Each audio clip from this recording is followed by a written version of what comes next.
इरफान साहब, सबसे पहले तो आज जिस अंदाज में पाकिस्तान तहरीक इंसाफ के वाइस चेयरमैन शाह महमूद कुरैशी, जिन्हें अदालत की जानिब से साइफर केस में जमानत पर रिहाई मिली, तो उसके बाद 3 MPO के तहत उनको गिरफ्तार कर लिया गया और जिस अंदाज में गिरफ्तारी हुई है, क्या ये जस्टिफाइड है?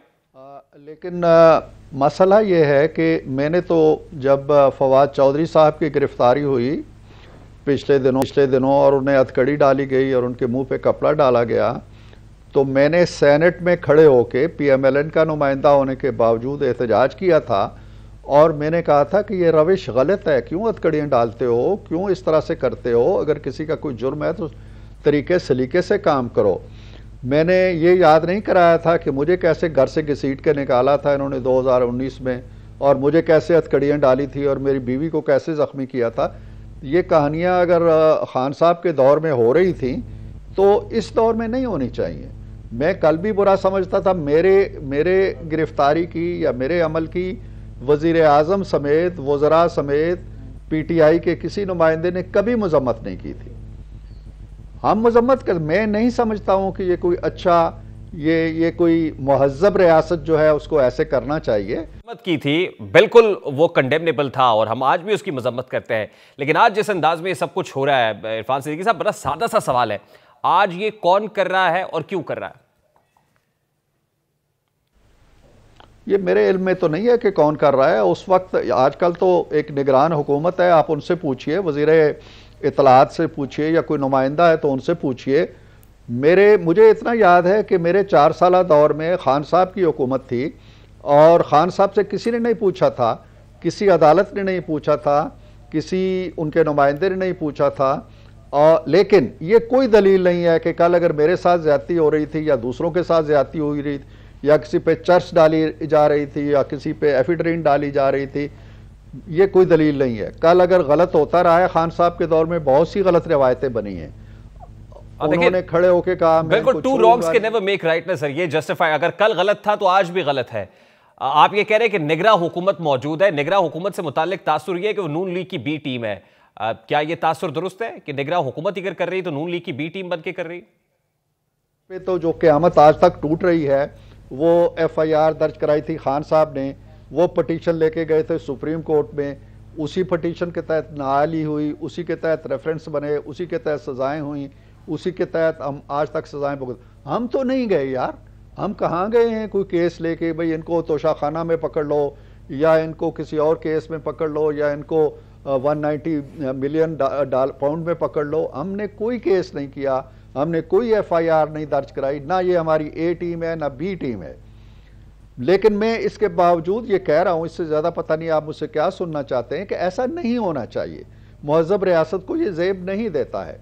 गिरफ्तारी के अच्छे तरीके भी हैं, महज़ब तरीके भी हैं, हथकड़ियाँ डालना, लटकाना, मुंह पे कपड़े डालना, घसीटना। देखिए ना, तहरीक इंसाफ तो आज ये मुतालबा कर रही है कि उनके लिए लेवल प्लेइंग फील्ड नहीं है, मुस्लिम लीग नून के लिए लेवल प्लेइंग फील्ड है। इरफान सिद्दीकी साहब, किस जमात को मुयस्सर नहीं है, आप बताइए मुझे, किसी जमात का नाम लीजिए, दावे को छोड़ दीजिए कि कौन क्या दावा कर रहा है, किस जमात को लेवल प्लेइंग फील्ड नहीं है। लेवल प्लेइंग फील्ड उस वक्त नहीं थी जब 2018 में नवाज शरीफ भी जेल में था, मरियम भी जेल में थी, जब जज घरों में जाके कह रहे थे कि इनको ज़मानत ना दो, इनकी हमारी 2-2 साल की मेहनत ज़ाया। यार हमारे तो मुकदमे शुरू होते थे सुप्रीम कोर्ट से और सुप्रीम कोर्ट पे ही ख़त्म हो जाते थे, हमारी तो कोई अपील भी नहीं थी। आज तो एक फ़ैसला नीचे होता है, फिर हाई कोर्ट आते हैं, फिर सुप्रीम कोर्ट जाते हैं। ठीक है, इंसाफ का एक अमल है, जारी है। हमें वो अगर लेवल प्लेइंग फील्ड थी तो आज तो उससे 1000 गुना। अब कल तक ये कहा ये हमारे नॉमिनेशन पेपर छीने जा रहे हैं, हमारा, मुझे बताएं कि कहाँ नॉमिनेशन। आज आप अखबारों में देखें, सबसे ज़्यादा नॉमिनेशन पेपर जो आए हुए हैं वो PTI के नाम से आए हुए हैं, कोई दूसरी जमात उसके बराबर भी नहीं है, हम पल्ला भी नहीं है। तो प्रोपगंडे को जाने दें, आप तो साफी लोग हैं, आपकी आंखें खुली हैं। इरफान साहब, ये बात दुरुस्त है, ये बात दुरुस्त है कि 2018 में हालात आपके लिए ठीक नहीं थे, आप कॉर्नर्ड किए गए थे पॉलिटिकली, लेकिन क्या आज हालात नून लीग के लिए अक्सर तब्दील हो गए हैं, हालात ठीक है? रावी चैन लिख रहा है पाकिस्तान मुस्लिम लीग नून के लिए हमें वही लेवल प्लेइंग फील्ड मिल रहा है जो किसी दूसरी जमात को मिल रहा है। हमारे साथ कोई एक्स्ट्राऑर्डिनरी सलूक नहीं हो रहा है। अगर बाकियों के नॉमिनेशन पेपर जमा हो रहे हैं, हमारे भी हो गए हैं। आज भी, इस वक्त भी मैं आपसे गुफ्तगू कर रहा हूँ, तो गड़ी खुदाबख्श में बहुत बड़ा जलसा हो रहा है, जिसमें पीपीपी के लीडर खिताब कर रहे हैं, मोहतरमा बेनज़ीर भुट्टो शहीद की बरसी मनाई जा रही है। सबको लेवल प्लेइंग फील्ड है। जिसको रिलीफ नहीं मिला, निशान छीना गया, उनको निशान वापस मिल गया, नॉमिनेशन पेपर जमा हो गए, वो अपना दें, टिकटें बांटें और इलेक्शन लड़ें। लेवल प्लेइंग फील्ड ये नहीं हो सकता है कि हम घरों में जाके उनके लिए वोटर भी भर के लाएं और बक्से भी भरें, और जो 2018 में भरे थे तो फिर कहें जी कि ये लेवल प्लेइंग फील्ड है। ये नाम ने उस वक्त गड़ी खुदाबख्श में जो हो रहा है, मैं उस तरफ आता हूँ, और इंतखाबी मंशूर आज पाकिस्तान पीपल्स पार्टी ने अपना जारी कर दिया है, मैं इस पर भी बात करूंगा, लेकिन बड़ा सादा सा सवाल है, क्या आज ये तासुर दुरुस्त है कि नवाज शरीफ चौथी बार वजीर आजम बनने जा रहे हैं? अगर PMLN अक्सरियत लेती है और वफाक में हुकूमत बनाती है तो पार्टी का, रेहान साहब, फैसला यही है, मुस्लिम लीग नून का फैसला यही है कि नवाज शरीफ साहब को हल्फ उठाना चाहिए और वजारत उज़्मा की मसनद पे बैठना चाहिए। और ज़ाहिर है कि हमारे यहाँ ये रिवायत नहीं है कि कोई अपने आप को पेश करे कि मैं वज़ीर आज़म बनना चाहता हूँ, या ऐलान करे जलसों में कि मुझे वज़ीर आज़म बनाओ। हमारे यहाँ ये रिवायत नहीं है।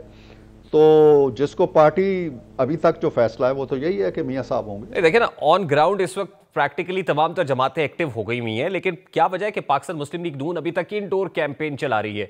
देखिए, आज बिलावल साहब ने भी इंतखाबी मंशूर जारी कर दिया, पीपल्स पार्टी ने भी बता दिया है आवाम को कि वो किस बयानिए के तहत उतरेंगे 2024 के इंतखाबात में। तो नून लीग अभी तक कितनी साइलों में या इंडोर कैंपेन क्यों जारी रखे हुए हैं सर?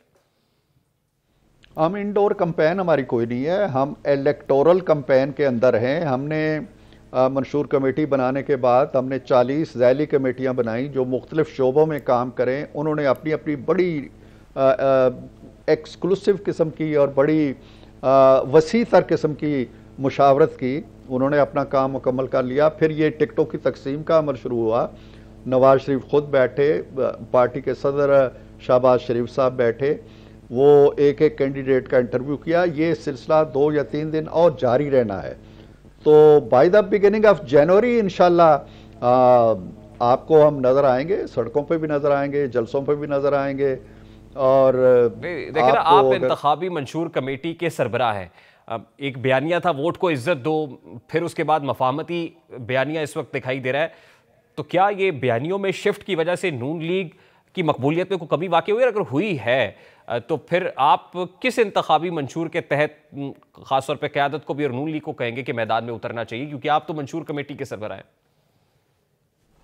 देखिए, अगर आप मुझे इजाज़त दें तो मैं ये कहूँगा कि मुफाहमती बयानिया या मुज़ाहमती बयानिया, ये तकसीम में मेरे जहन में तो नहीं है, आप लोगों ने तकसीम कर रखी है। जब कोई ये कहता है कि वोट को इज़्ज़त दो, तो ये क्या किसी से लड़ाई करता है? वो किसी से मुज़ाहमत करता है? वो किसी के वजूद की नफ़ी करता है? वो आइन के तकाज़ों के मुताबिक बात नहीं कर रहा होता। वो कानून क्या कहता है, दस्तूर क्या कहता है, जमहूरियत क्या कहती है, यही कहती है ना कि वोट को इज़्ज़त दो। जब मैं कहता हूँ कि वोट को इज़्ज़त दो, तो इसका मतलब ये तो नहीं है कि मैं किसी इदारे के खिलाफ तलवार लेके खड़ा हो गया हूँ। वो खुद चाहते हैं कि वोट को इज़्ज़त होनी चाहिए। और अगर कोई मुफाहमत की बात करता है तो मुफाहमत का मतलब ये नहीं होता है कि हम किसी दुश्मन के सामने हथियार डाल रहे हैं या किसी दुश्मन के नैरेटिव को कबूल कर रहे हैं। ये मेरा ख्याल है कि इस्तिलाहात जो वज़ा कर ली गई हैं हमारे मीडिया के अंदर, ये कुछ ज़्यादा अच्छी नहीं है। हाँ, रही ये बात, हमारा बयानिया मौजूद है, ये मंशूर के अंदर भी आएगा।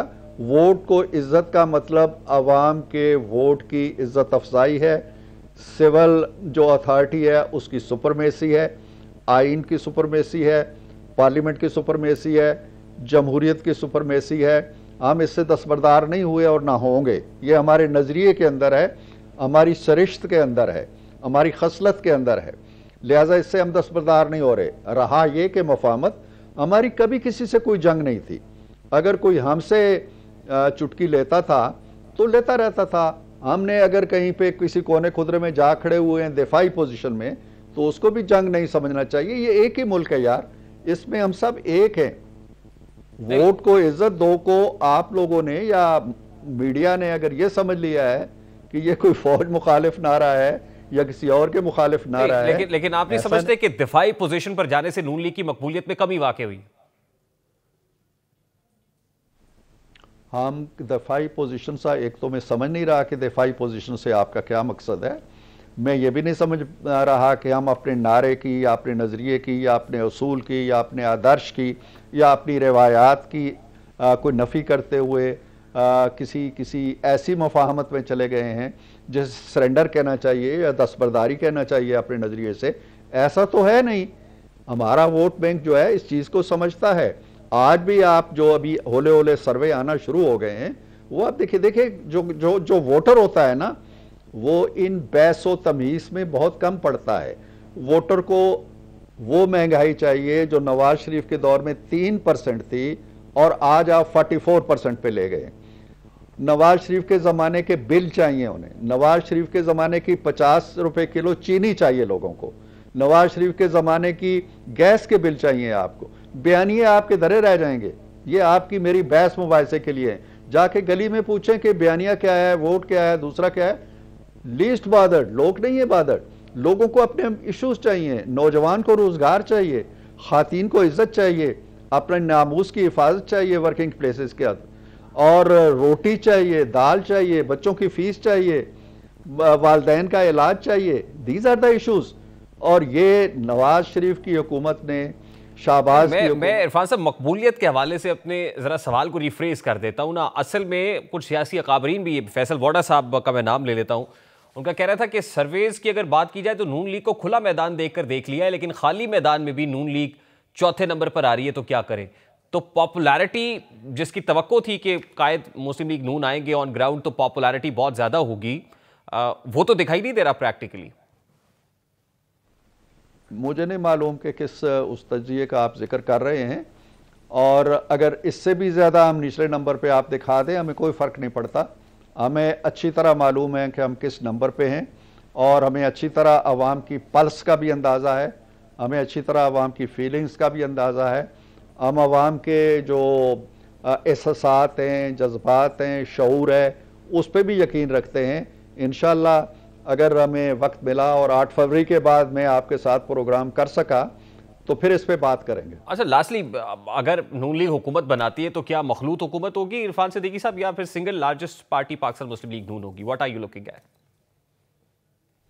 देखिए रेहान साहब, जहाँ तक जमातों का ताल्लुक होता है, हम भी भरपूर जिद्दोजहद करेंगे, दीगर जमातें भी भरपूर जिद्दोजहद करेंगी। ख्वाहिशें या ख्वाब या आरज़ुएँ और तमन्नाएँ ये एक अलग चीज़ होती है। अमली हक़ाइक़, ज़मीनी हक़ाइक़ अलग चीज़ होते हैं। हमारी यकीनन ख्वाहिश होगी कि हम शायद 2/3 से गवर्नमेंट बनाएं, लेकिन क्या हम सिंपल मेजॉरिटी ले सकते हैं या उसमें भी कोई कजी कमी रह जाती है? कोई दावा मैं नहीं करना चाहता। हम ये दावा करने की पोजीशन में जो ज़मीनी हकीकतें हैं कि इंशाअल्लाह PMLN जो है वो सर फहरिस्त होगी।